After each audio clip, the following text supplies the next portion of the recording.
et bienvenue dans cette toute nouvelle vidéo. Nous allons voir ensemble aujourd'hui quelles sont les forces du Google My Business, comment le gérer de façon simple et surtout comment donner accès à quelqu'un ou à une agence de publicité et surtout comment donner ces accès à des partenaires. Dans mon cas ici, j'ai été mettre donc A2Com un cours pour retrouver donc le Google My Business. Le Google My Business, c'est ceci. C'est une petite fiche qui apparaît lorsque vous effectuez une recherche. Alors, la force de Google My Business, il faut savoir que c'est les reviews. C'est ce qui vous permet d'être mieux référencé. Donc, dès qu'un client est satisfait, n'hésitez pas à lui dire, OK, n'hésitez pas à mettre un petit avis sur notre Google My Business, ça nous permettra d'être mieux référencé, etc. Toujours très important. Sur le Google My Business, vous retrouvez le site web, un itinéraire pour vous rendre jusqu'à pour se rendre jusqu'à votre entreprise, un numéro de téléphone et une fiche. Alors, on voit l'adresse, les horaires d'ouverture. Avec le Covid-19, on voit que voilà, on respecte les normes Covid-19, un numéro de téléphone. Comment ça se passe? Quand vous êtes propriétaire d'un Google My Business, vous allez avoir ceci, donc votre établissement sur Google. À partir de là, il vous suffit de cliquer et vous allez arriver donc tout ceci.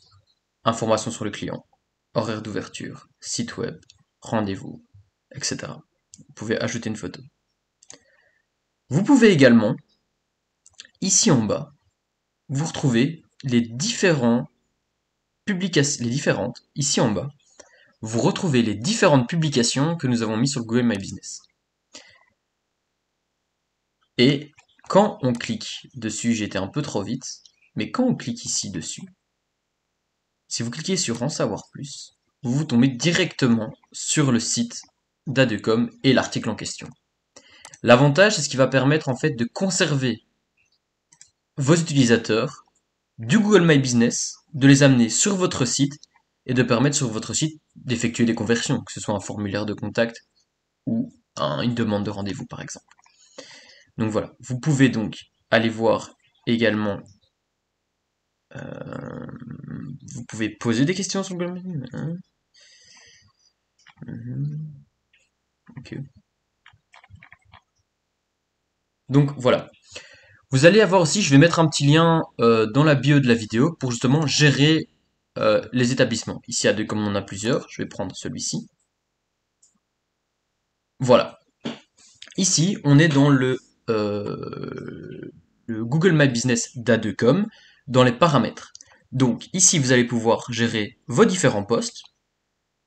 Vous allez pouvoir en créer un nouveau, avec une offre, une nouveauté, des photos, et vous pourrez partager ça sur votre feed.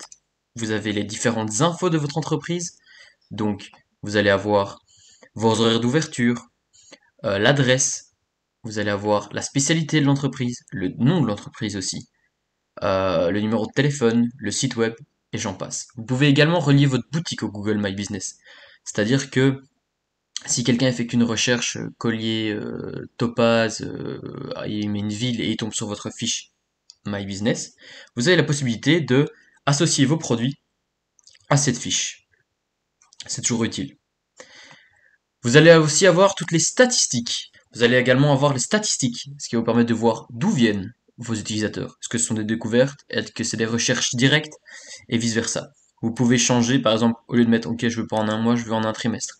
Et là, vous avez le nombre de pourcentages et le nombre de personnes qui ont trouvé votre Google Fish My Business. Vous avez également, donc, je vais pas vous développer chaque statistique, mais voilà, vous avez les actions des clients sur Google My Business. On voit qu'il y a une pointe ici, le 18 mars, on a eu 4 visites web. Enfin voilà, vous pouvez tout analyser, voir vos évolutions, voir ce que vous pouvez mettre en place aussi pour que ça évolue, et vice versa. On a aussi tous vos avis. Par exemple, tout à l'heure, je vous parlais de les Google Reviews, donc les avis Google. C'est très important de prendre en compte ça parce que ça aide beaucoup pour le référencement. Le jour où vous avez un Google Review négatif, donc c'est-à-dire une étoile, etc., ou un mauvais commentaire, vous pouvez simplement répondre dans un premier temps aux commentaires en question, en développant pardon, votre avis, pourquoi ça s'est mal passé, etc. Et par la suite le signaler. Et à partir de là, Google fera en fait une enquête pour voir si l'avis est pertinent ou pas. Donc voilà. Vous avez aussi les différents messages qu'on vous enverra directement, les photos, bien évidemment, Dad.com, les différents produits, le site web, les annonces, Google Ads, etc. Alors, pour ajouter un établissement, par exemple, voilà. Ici, on voit qu'il est mis vous gérez ce profil. Vous allez avoir un petit texte disant ok, demandez les accès à ce Google My Business. Et là, il vous suffit de cliquer sur le lien. Et à partir de là, la personne qui est propriétaire de la fiche Google My Business recevra un mail avec des codes de sécurité qui, à partir de là, vous allez recevoir donc, le propriétaire de la fiche Google My Business va recevoir un petit code que vous allez devoir récupérer et mettre dans l'avis Google. Et à partir de là, vous aurez accès à la fiche Google My Business.